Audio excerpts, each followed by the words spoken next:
തലൈവർ തമ്പി തലമയിൽ തമിഴ് സിനിമയാണ്, പക്ഷേ ഡയറക്ടർ മലയാളിയാണ്. ഫാലിമി എന്നുള്ള ഒരു കിഡിലോൾസ്കി സിനിമ സംവിധാനം ചെയ്ത സംവിധായകൻ്റെ രണ്ടാമത്തെ സിനിമ. ഈ സിനിമ കണ്ടു കഴിഞ്ഞപ്പോൾ എനിക്ക് തോന്നിയത് ഫാലിമി എന്നുള്ള ഒരു കിടിലൻ സിനിമ ഡയറക്റ്റ് ചെയ്തിട്ടുള്ള ഡയറക്ടറിൻ്റെ ഒരു ചെറിയൊരു പൂത്തിരി മണമായിട്ടാണ്. എനിക്ക് അങ്ങനെയാണ് ഫീൽ ആയത്. എനിക്ക് തോന്നിയതെന്ന് വെച്ച് കഴിഞ്ഞാൽ വ്യസന സമേതം ബന്ധുമിത്രാദികളും ജാനമനുമൊക്കെ ഓൾറെഡി നമ്മളിവിടെ കേരളത്തിൽ ഇറങ്ങിയിട്ടുണ്ട്. ഈ മരണ വീട്ടിലെ പരിപാടികൾ ഒരുപാട് കണ്ടിട്ടുണ്ട്. ഇമയു മരണ വീട്ടിലെ ഏറ്റവും ഗംഭീര പരിപാടിയായിട്ട് എനിക്ക് തോന്നിയിരിക്കുന്ന ഒരു സിനിമ. അത് ഇനി രണ്ടാമത് എനിക്ക് കാണാൻ പറ്റില്ല, കാരണം അമ്മാതിരി ട്രോമറ്റൈസ് ചെയ്ത ഒരു പടമായിരുന്നു. അത് LGP വേറെ ലെവൽ ചെയ്ത് വെച്ചിരിക്കുന്ന സാധനം. ഇതൊക്കെ ഓൾറെഡി മലയാളികൾ കണ്ടുകൊണ്ടാണെന്നുകൊണ്ട് തമിഴ്നാട്ടിൽ കൊണ്ടേ അന്നാ ഈ ഒരു പൂത്തിരി പടക്കം പൊട്ടിക്കാമെന്ന് ഡയറക്ടർ വിചാരിച്ചതെന്നാണ് എനിക്ക് തോന്നുന്നത്. എന്തായാലും പൂത്തിരിയായിട്ട് അവിടെ കത്തിയോ പിടിച്ചോ പൊട്ടിയോ തകർത്തോ എന്നൊന്നും എനിക്കറിയില്ല. പക്ഷേ എൻ്റെ മനസ്സിൽ ഇതൊരു ചെറിയൊരു ചീറ്റിപ്പോയ ഒരു മാണമായിട്ടാണ് എനിക്ക് ഫീൽ ചെയ്യുന്നത്. എനിക്ക് അത്ര ഇഷ്ടമുള്ളൊരു സിനിമയാണ് ഫാലിമി. അത് OTT വന്നിട്ടും എത്ര തവണ കണ്ടിട്ടുണ്ടെന്ന് എനിക്ക് തന്നെ അറിയില്ല. അതിലെ പാട്ടുകളായാലും ശരി, അഭിനയമായാലും ശരി, സന്ദീപ് എന്നുള്ള ഒരു കിടിലൻ ഒരു ആക്ടറെ നമുക്ക് കിട്ടിയ ഒരു പടമാണ്. ഇഷ്ടം പോലെ നല്ല കാര്യങ്ങളായ സിനിമയെ പറ്റി പറയാൻ എനിക്ക് അത്ര ഇഷ്ടപ്പെട്ട പടം. ജഗദീശനൊക്കെ തകർത്ത് അഭിനയിച്ച പടം. മഞ്ജു ചേച്ചി ആയിക്കോട്ടെ, എല്ലാവരും പോളി കിഡിലോസ്കി പടം. അതിൻ്റെ സംവിധായകനാണ് ഇത് ചെയ്തു വെച്ചതെന്ന് ആലോചിക്കുമ്പോഴാണ് എനിക്ക് എന്തോ പോലെയൊക്കെ തോന്നുന്നത്. ഈ സിനിമയിൽ കുറച്ച് കാര്യങ്ങൾ എനിക്ക് ആശ്വാസമായിട്ട് തോന്നി. എസ്പെഷ്യലി ജീവയുടെ ആക്ടിങ്.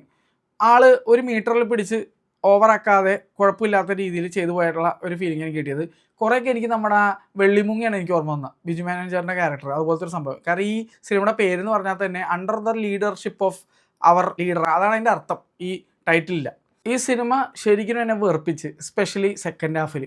ഫസ്റ്റ് ഹാഫ് പിന്നെ കുഴപ്പമില്ല എന്നൊക്കെ രീതിയിൽ എന്തെങ്കിലുമൊക്കെ പറയാം. അപ്പോഴും ഫസ്റ്റ് ഹാഫിൽ എനിക്ക് ഏറ്റവും അരോചകമായി തോന്നിയ ഒരു കാര്യം എന്തായിരുന്നു വെച്ച് കഴിഞ്ഞാൽ തമ്പി രാമയ്യയുടെ ക്യാരക്ടർ. ഈ മനുഷ്യൻ എങ്ങനെയാണ് സിനിമകൾ കിട്ടുന്നതെന്ന് എനിക്ക് ഇപ്പോഴും മനസ്സിലായിട്ടില്ല. എനിക്ക് ഈ ഒരു ആക്ടർ എന്ന് പറഞ്ഞാൽ പ്രോ ക്രിഞ്ച് ലെവലാണ്. ഭയങ്കര ഓവർ ആക്ട് ചെയ്ത് നശിപ്പിച്ച് ക്യാരക്ടർ വെറുപ്പിച്ച് തരുന്ന ഒരു ആക്ടറായിട്ടാണ് എനിക്ക് ഫീൽ ചെയ്തിരിക്കുന്നത്. ഇദ്ദേഹത്തിന് ആകെ എനിക്ക് ഇച്ചിരിയെങ്കിലും ഇഷ്ടപ്പെട്ടേക്കണം പിശാശ് എന്നുള്ള മിഷ്കിൻ്റെ പടത്തിൽ. അതിനകത്ത് പുള്ളിക്ക് ഒരു നല്ല റോൾ കിട്ടി, പുള്ളി അത് അടിപൊളിയായിട്ട് ചെയ്തതായിട്ടാണ് എനിക്ക് ഫീൽ ചെയ്തിട്ടുണ്ടായിരുന്നു. പക്ഷേ അതല്ലാതെ പുള്ളി ഏത് പടത്തിൽ കണ്ടല്ലോ, പുലി എന്ന് പറഞ്ഞ വിജയുടെ പടം എൻ്റെ മോനെ, എനിക്ക് അതിനകത്ത് കാണുമ്പോൾ എനിക്ക് പെരുവിരൽ പെരുത്ത് വരും. എനിക്ക് ഇദ്ദേഹത്തിനെ കാണുമ്പോൾ അമ്മാതിരി വെറുപ്പിച്ചൊരു ക്യാരക്ടറാണ് പുള്ളി അതിനകത്ത് ചെയ്തു വെച്ചിരിക്കുന്നത്. അതിനുശേഷവും ഞാൻ പുള്ളീനെ ഏതൊക്കെ പടത്തേക്കാണ് അതിനകത്തൊക്കെ ഭൂലോക ഇഹലോക വെറുപ്പിക്കലായിട്ട് എനിക്ക് ഫീൽ ചെയ്തേക്കണത്. ഇതിലും അത് തന്നെ. ഇതിലും എനിക്ക് ഏറ്റവും വലിയ വെറുപ്പീരായിട്ട് എനിക്ക് തോന്നിയത് തമ്പിരാമയ്യ ചെയ്തേക്കുന്ന ക്യാരക്ടറാണ്. ഇദ്ദേഹം ആരൊക്കെ ഓവർ ആക്ട് ചെയ്ത് നശിപ്പിച്ച് കൈ തന്നായിട്ടാണ് എനിക്ക് ഫീൽ ചെയ്തേക്കുന്നത്. എനിക്കെന്തോ ഭയങ്കര നെഗ്ഗാണ് എനിക്ക് ഈ മനുഷ്യനെ കാണുമ്പോഴേക്കും. കാരണം പുള്ളി ആകെ ഞാൻ പറഞ്ഞില്ലേ, പിശാച് എന്ന് പറഞ്ഞ സിനിമയിൽ മാത്രമേ എനിക്ക് പുള്ളിനെ പിടിച്ചിട്ടുള്ളൂ. ബാക്കി എവിടെ കാണുമ്പോൾ എനിക്ക് പണ്ടാറ് ആ ഫീലിംഗ് എനിക്ക് അടിക്കുന്നത്. എനിക്ക് തീരെ ഇഷ്ടപ്പെട്ടില്ല പുള്ളി ചെയ്തിരിക്കുന്ന ഇതിനകത്തെ ക്യാരക്ടർ. ഭയങ്കര ഉറപ്പീരായിട്ടാണ് എനിക്ക് ഫീൽ ചെയ്തത്, ഭയങ്കര ഉറപ്പീര്. അതേസമയം ഇതിനകത്ത് ഇലവരസ് ഉണ്ട്, പുള്ളി അടിപൊളിയായിട്ട് ചെയ്തിട്ടുണ്ട്. ബാലൻസ് ആയിട്ട് വെറുപ്പിക്കാതെ നല്ല രീതിയിൽ ആ ഒരു ക്യാരക്ടറിനോട് നീതി പുലർത്തിയായിട്ട് ഫീൽ ചെയ്ത്. ഇപ്പോൾ ജീവയാണെങ്കിൽ തന്നെ ജീവയുടെ ക്യാരക്ടർ വളരെ ബാലൻസ് ആയിട്ട് ചെയ്തു വെച്ചിട്ടുണ്ട്. പിന്നെ നമ്മുടെ അനുരാഗ് OP, നമ്മുടെ അനുരാജ് വാഴയിലൊക്കെ ഉള്ള മച്ചാൻ ഇതിനകത്ത് ഒരു പ്രത്യേകതരം ഒരു റോൾ ചെയ്തിട്ടുണ്ട്. എനിക്ക് പുള്ളിയുടെ ആക്ടിങ്ങും എനിക്ക് ഇഷ്ടപ്പെട്ടു. അത് കുറച്ച് ഓവർ ദ ടോപ്പാണ്, എന്നാൽ പോലും നമുക്ക് ചിരിക്കാനുള്ള ഒരു വക തന്ന്. പിന്നെ ഇതിൽ നടീനെ എടുത്ത് നോക്കിയാലും നടി കുഴപ്പമില്ലാതെ ചെയ്തതായിട്ടുള്ള ഒരു ഫീലിംഗ് കിട്ടി. പക്ഷേ അതല്ലാതെ കുറേ ടീമുകളുണ്ട് ഇതിനകത്ത്. കുറേ രാഷ്ട്രീയ, കുറച്ച് എതിർ പാർട്ടി ടീം, പിന്നെ അവിടെ മെമ്പർ കളിക്കാൻ നടക്കുന്ന ഒരുത്തനൊക്കെ ഉണ്ട്. എൻ്റെ മോനെ ഭൂലോക വെറുപ്പിക്കലായിട്ട് എനിക്ക് അവനെയൊക്കെ ഫീൽ ചെയ്തത്. അവനൊക്കെ മലയാളത്തിൽ തന്നെ വന്നതെന്നുകൊണ്ട് അവൻ വാഴയിലുണ്ടായിരുന്നു. എനിക്കൊരു ഡൗട്ട്. കുറേ പേരൊക്കെ അവരുടെയൊക്കെ മലയാളത്തിൽ കണ്ട പോലത്തെ ഒരു ഫീലിംഗ് കിട്ടിയിട്ടുണ്ട്, കാരണം മലയാളി ഡയറക്ടർ ആണല്ലോ. അതുപോലെ തന്നെ ഇതിനകത്ത് സുർജിത് ഗോപിനാഥ്, നമ്മുടെ ടോക്സിക്കിലെ ഡാൻസിങ് കാർ സെറ്റ് ചെയ്യാൻ വന്ന ആ ചേട്ടൻ, നമ്മുടെ ബിരിയാണി ഫ്ലേവേഴ്സ് ഓഫ് ഫ്ലഷ് കണ്ടിട്ടുള്ളവർക്കറിയാം, ലെജൻസ് വില്ലനോ ചേട്ടൻ ഇതിനകത്തുണ്ട്. ഒരു ക്യാരക്ടർ ചെയ്തിട്ടുണ്ട്, എന്തിനോ വേണ്ടി തിളക്കുന്ന സാമ്പാർ, ആ രീതിയിലാണ് ക്യാരക്ടർ നന്നായിട്ട് ചെയ്തിട്ടുണ്ട്. പക്ഷേ എന്ത് കാര്യമാണ്, എന്തൊരു ക്യാരക്ടർ, അങ്ങനത്തെ ഒരു സംഭവമാണ്. മാസ് ആവാൻ ശ്രമിച്ച് ആസായി പോയ പോലെയാണ് എനിക്ക് ഫീൽ ആയത്. ചേട്ടനൊക്കെ ഈ സിനിമയൊക്കെ അഭിനയിക്കേണ്ട എന്ത് ആവശ്യമിരിക്കണമെന്ന് എനിക്ക് ഒരു പിടുത്തം കിട്ടിയില്ല. ടോക്സിക്കിൽ എന്തായാലും ആ ഒരു ടീസർ കട്ടൊക്കെ ഹിറ്റായിട്ടുണ്ട്. ചേട്ടനാണ് കാറ്, ഡാൻസിങ് കാറ് കൊണ്ടൊന്ന് സെറ്റ് ചെയ്യണത്. അത് കാണാത്തവരുണ്ടെങ്കിൽ പോയി കണ്ടു നോക്കുക. ബിരിയാണി ഫ്ലേവേഴ്സ് ഓഫ് ഫ്ലഷ് കിടിലം പടമായിരുന്നു. ജോക്സ് അപ്പാർട്ട് കിടിലം പടമായിരുന്നു അത്. അതിനകത്ത് ചേട്ടൻ വേറെ ലെവല് ചെയ്തൊക്കെ ചെയ്തു വെച്ചിട്ടുണ്ട്. കണ്ടിട്ടില്ലാത്തവർ പോയി കണ്ടു നോക്കുക. പാരൻറ്റിയൽ അഡ്വൈസ് എടുത്താൽ പോലും പിള്ളേരെ പടം കാണരുത്. കാരണം അത് A-rated 18+ കട്ട ന്യൂഡിറ്റിയും പരിപാടികളൊക്കെ ഉള്ള ജെനിറ്റൽസ് വരെ കാണിക്കുന്ന ഒരു സിനിമയാണ് ബിരിയാണി ഫ്ലേവേഴ്സ് ഓഫ് ഫ്ലഷ്. അത് ചേട്ടൻ ഒരു കലക്കൻ റോളാണ് ചെയ്ത് വെച്ചത്, അടിപൊളിയായിട്ട് ചെയ്തിട്ടുണ്ടായിരുന്നു. ചേട്ടൻ പലതും കൊടുത്ത് കലക്കേണ്ട കുലുക്കിയിട്ടുണ്ട്. അത് എന്തായാലും നിങ്ങൾ ആ സിനിമ ഇഷ്ടപ്പെട്ടവരാണെങ്കിൽ മനസ്സിലായി ഞാൻ പറഞ്ഞു വന്ന കാര്യം എന്താണെന്നൊക്കെ ഉള്ളത്. അപ്പോൾ ചേട്ടൻ ഇതിനകത്ത് കലക്കാൻ ശ്രമിച്ചിട്ട് കുലുങ്ങിയില്ല എന്നാണ് എനിക്ക് ഫീൽ ചെയ്തത്. അതുപോലെ ഇതിനകത്ത് നമ്മുടെ നസ്ലിൻ്റെ 18+ ലവ് 18+ ആ പടം, അതുപോലെ തന്നെ ഇരട്ടയിൽ ജോയിച്ചേട്ടൻ്റെ മോളായിട്ടൊക്കെ അഭിനയിച്ച ആ കുട്ടി ഇതിനകത്ത് വന്നിട്ട് ഒരു കല്യാണ വീട് ഡാൻസ് കളിച്ചിട്ട് അങ്ങോട്ട് പോയി. ഞാൻ വിചാരിച്ചു പുള്ളിക്കാരി ആയിരിക്കും നായിക എന്ന് പറഞ്ഞ് ഇരിക്കുകയായിരുന്നു. കാരണം ഈ സിനിമയുടെ ട്രെയിലറൊന്നും ഞാൻ കണ്ടിട്ടില്ല, ഒന്നും കാണാതെയാണ് ഞാൻ പോയത്, ബ്ലൈൻഡായിട്ടാണ് പോയത്. ഈ കൊച്ച് ആ ഡാൻസും കളിച്ച് പിന്നെ എന്നെ കണ്ടിട്ടില്ല. അതെവിടെ പോയി എന്തായി ആ അവസ്ഥയായിരുന്നു. അതങ്ങനെ.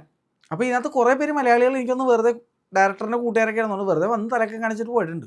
എന്തോ എന്നെ സംബന്ധിച്ചിട്ട് ഈ സിനിമ സെക്കൻഡ് ഹാഫിൽ എന്നെ പൂർണ്ണമായിട്ട് വെറുപ്പിച്ച് കയറ്റുന്നതെന്ന് പറഞ്ഞാൽ മതി. ഒരു വാട്ടർ ടാങ്ക് വെച്ചിട്ടൊരു സാധനം ചെയ്ത് വെച്ചിട്ടുണ്ട്. എൻ്റെ മോനെ പെറ്റ തള്ള സഹിക്കില്ല എന്നുള്ളതാണ് എനിക്ക് ഫീൽ ചെയ്തത്.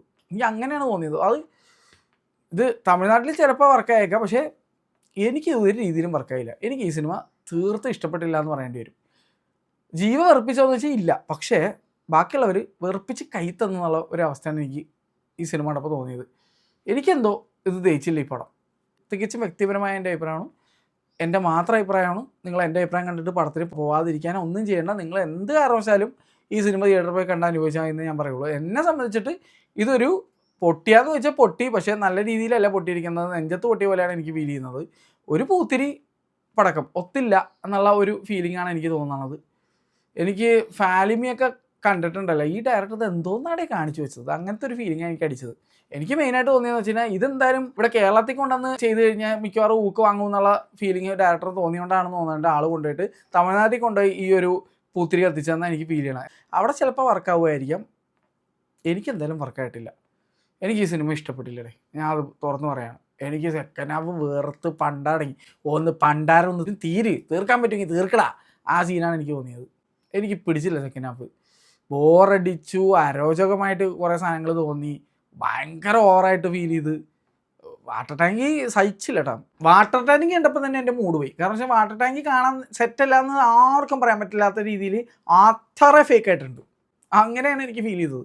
എനിക്കൊന്ന് ഒരു മൈൽ അകലിരുന്ന് നോക്കി കഴിഞ്ഞാൽ സെറ്റാന്ന് മനസ്സിലാവും, ആ രീതിയിലുള്ള ഒരു സാധനം. പിന്നെ CGIയും അതും ഇതൊക്കെ കാണിച്ച് മൊത്തത്തിൽ ആള് കൂളാന്ന് ആക്കിയെന്ന് പറഞ്ഞാൽ മതി. ലാസ്റ്റ് ഒരു സീനുണ്ട്, ഇങ്ങനെ അഴുക്കിൽ കിടക്കുന്ന ജീവയുടെ ഷോട്ട്.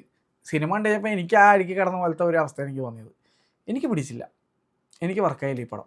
അപ്പോൾ എന്തായാലും നിങ്ങൾക്ക് എങ്ങനെ ഉണ്ടായിരുന്നു എന്നുള്ളത് നിങ്ങൾ കമൻറ്റ് ചെയ്യുക. ഫാലിമി രണ്ടാമത് പോയിട്ട് ഞാൻ കണ്ട് ക്ഷീണം മാറ്റട്ടെ, അത്ര എനിക്ക് തോന്നിയുള്ളൂ.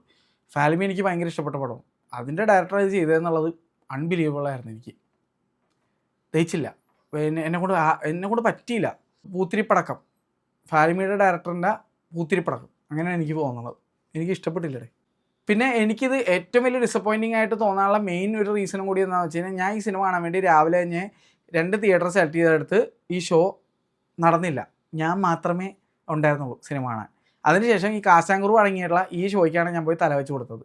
അവരവിടെ ഇരുന്നിട്ട് കൊട്ടി ആഘോഷിക്കേണ്ടായിരുന്നു, പക്ഷേ എനിക്ക് എന്തോ എന്നുള്ളൊരു അവസ്ഥയായിരുന്നു. ഇതാണ് എനിക്ക് ഈ സിനിമ കണ്ടപ്പോൾ തോന്നിയത്. മാമനോടൊന്നും തോന്നരുത്, എനിക്കിത് ഇഷ്ടപ്പെട്ടില്ല. അൺഫോർച്ചുനേറ്റ്ലി ഞാനപ്പോൾ ജാനുവരി കണ്ടിരിക്കുന്ന ഓൾമോസ്റ്റ് എല്ലാ സിനിമകളും പ്രോ ലെവൽ അപരാധങ്ങളായിട്ടാണ് എനിക്ക് ഫീൽ ചെയ്തിരിക്കുന്നത്. എല്ലാം വളരെ ഡിസപ്പോയിൻറ്റിംഗ് ആണ് ഇതുവരെ ഉള്ളത്, ഇത് ഉൾപ്പെടെ. അപ്പോൾ I am very disappointed. January തുടങ്ങിയിരിക്കുന്നത് മൂഞ്ചസ്യ എന്നുള്ള ഒരു അവസ്ഥയിലായിട്ടാണ് എനിക്ക് ഫീൽ ആവുന്നത്. ഏതെങ്കിലും ഒരു നല്ല സിനിമ കാണാൻ പറ്റട്ടെ എന്ന് ആഗ്രഹിക്കുന്നു. നാളെ കുറച്ച് റിലീസസ് ഉണ്ട്, കണ്ടു നോക്കാം. തുടർച്ചയായിട്ടുള്ള ഈ ഡിസപ്പോയിൻമെൻറ്റ്സ് കാരണം ആ മനസ്സ് കൊടുത്തിരിക്കുന്ന ഒരു അവസ്ഥയിലായിരിക്കണം. എന്തെങ്കിലുമൊക്കെ വേറെ നല്ലത് കണ്ടിട്ട് മൂഡ് മാറ്റേണ്ട ഒരു അവസ്ഥയിലേക്ക് എത്തിയിരിക്കുകയാണ് ഞാൻ. OTTയിലെങ്കിലും എന്തെങ്കിലും നല്ലതുണ്ടെങ്കിൽ ആരെങ്കിലും ഉണ്ടെങ്കിൽ റെക്കമെൻഡ് ചെയ്യണേ. എന്തെങ്കിലും നല്ലതുണ്ടെങ്കിൽ ഒന്ന് കണ്ടു നോക്കി മൂഡ് മാറ്റട്ടെ എന്ന് വെച്ചിട്ടാണ്. അപ്പോൾ നിങ്ങൾക്ക് ഏതെങ്കിലും OTTയിൽ എന്തെങ്കിലും സാധനം കണ്ടിട്ട് ഇഷ്ടപ്പെട്ടിട്ടുണ്ടെങ്കിൽ ഒന്ന് കമൻറ്റ് ചെയ്യുക. അല്ലെങ്കിൽ ഞാൻ ഫാലിമീനെ ഒന്ന് ഓടിരുന്ന് കണ്ടോളാം. ഇത് ക്ഷീണിപ്പിച്ച് കളഞ്ഞ മനുഷ്യനെ, വളരെ ക്ഷീണം ഉണ്ടാക്കി എനിക്ക്. തികച്ചും എൻ്റെ കുഴപ്പമായിരിക്കും. എനിക്കിത് പിടിച്ചില്ല എന്ന് വെച്ചിട്ട് ഇത് മോശം പടം ആവില്ല, എൻ്റെ കുഴപ്പമായിരിക്കും. എന്തായാലും എനിക്കിത് ദഹിച്ചില്ല.